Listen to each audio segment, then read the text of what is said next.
Welcome to my channel Rare Coins Value. The United States dime from the year 1935, bearing the words E pluribus unum, is one of the most fascinating coins in American history, and it belongs to the Mercury dime series, which officially is known as the Wing Liberty Head dime. This coin was minted between 1916 and 1945, and its design is often considered one of the most beautiful ever produced by the U.S. Mint. The 1935 dime is a small but historically significant piece of American coinage, reflecting not only the artistry of its engraver, but also the social and economic context of its time. To begin with, the coin is made of 90% silver and 10% copper, giving it intrinsic value beyond its face value of 10 cents. The weight of the coin is about 2.5 grams, and its diameter is 17.9 millimeters, making it one of the smallest circulating coins in the U.S. system. Its silver composition is important because during the 1930s, when the country was still reeling from the Great Depression, silver coinage played a role in stabilizing both public trust in money and the economy.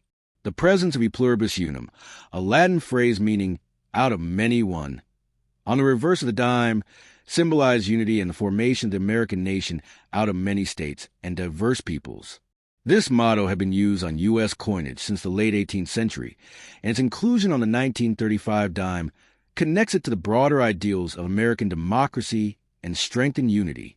The design of the 1935 dime was created by Adolf A. Weinmann, a German-born American sculptor who was also the designer of the walking Liberty half dollar. On the obverse side, the coin features a youthful portrait of Liberty wearing a wing cap, which is meant to symbolize freedom of thought. However, the image resembled the Roman god Mercury, leading the coin to be nicknamed the Mercury dime.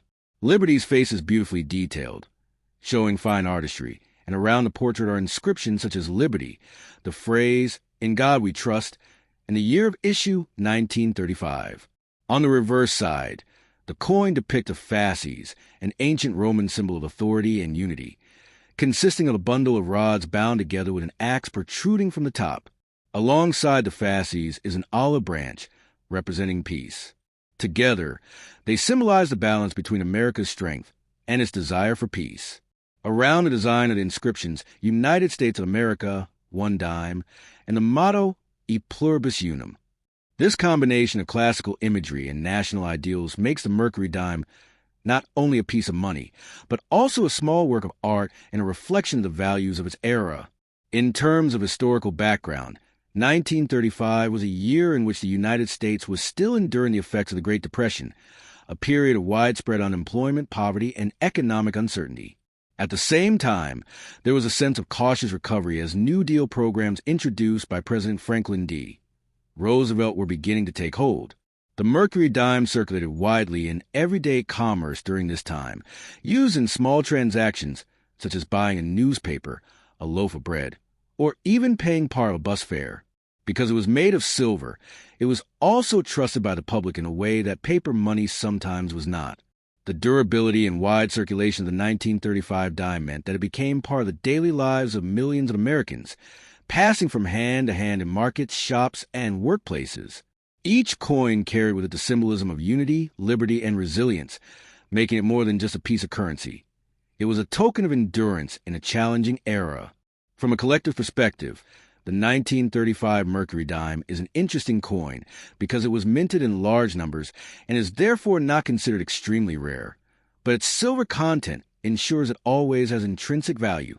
The coin was struck at multiple mints, including Philadelphia, no mint mark, Denver, marked with small d, and San Francisco, marked with an S. The mint mark, if present, is located on the reverse side near the bottom to the left of the fasces. While common examples may only be worth a few dollars in circulated condition, higher-grade specimens, especially those with strong details and little wear, can command much higher prices. Collectors especially prize coins that have retained their original luster or exhibit beautiful toning. The presence of well-defined details, such as the lines on the fasces or the feathers on Liberty's wing cap, greatly increases the desirability of a specimen. In addition, any errors or unusual striking varieties from 1935 can also attract significant attention in the numismatic market. Symbolically, the Mercury dime, including the 1935 issue, represents an important moment in American numismatic history.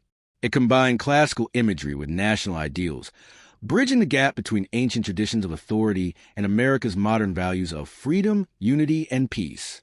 The use of silver ensured the coin would be trusted and cherished, while the motto E pluribus unum reinforced the vision of America as a united whole. Even though it was a small coin in terms of size and value, it carried great meaning in its design, its usage, and its enduring presence in the daily lives of Americans during the 1930s. Today, the 1935 dime is remembered as both a collectible and a historical artifact, a reminder of a time when beauty and symbolism were deeply woven into the very money people used every day. Would you like me to also give you the current collector value range of the 1935 dime, Philadelphia, Denver, and San Francisco issues in today's numismatic market?